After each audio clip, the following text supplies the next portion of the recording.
গতকাল রাজশাহীর গোদাগাড়ী এলাকার পদ্মার পাড় থেকে 1 কেজি হেরোইন উদ্ধার করেছি। তো আমরা যাকে গ্রেপ্তার করেছি তাকে আমরা আগে থেকেই খুঁজছিলাম, বেশ আগে থেকে। সে একজন চিহ্নিত হেরোইন ব্যবসায়ী। ওখানে পদ্মার পাড়ে সীমান্ত এলাকা যেহেতু অতি সন্নিকটে, সীমান্তের ওই পার থেকে হিরোইন আসলে পদ্মার চর এলাকা পার করে সে গোদাগাড়িতে নিয়ে আসে।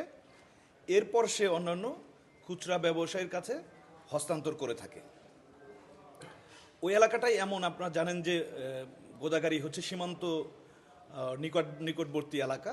হিরোইনের পাচারের অন্যতম রুট হচ্ছে রাজশাহীর গোদাগাড়ি। এছাড়াও আছে রাজশাহীর পার্শ্ববর্তী চাঁপাইনবাবগঞ্জ এলাকা। এবং আপনারা জানেন যে এই মাসে আরও কয়েকবার আমরা চাঁপাইনবাবগঞ্জ এলাকা থেকেও হেরোইন উদ্ধার করছি। আশা করছি আজকে আরও একটা অভিযান সফল হবে।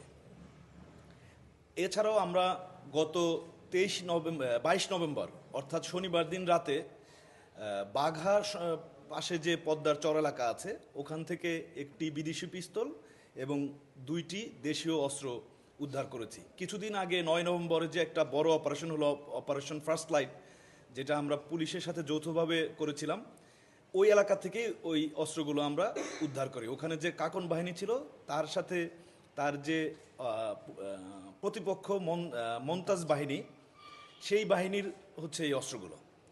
তো বর্তমান সময়ে আমরা বেশ কিছু অস্ত্র উদ্ধার করেছি এবং মাদক উদ্ধারও বৃদ্ধি পেয়েছে। আমরা আশা করছি এর মাধ্যমে সার্বিক আইন শৃঙ্খলা পরিস্থিতি নিয়ন্ত্রণে রাখার জন্য ভূমিকা রাখবে।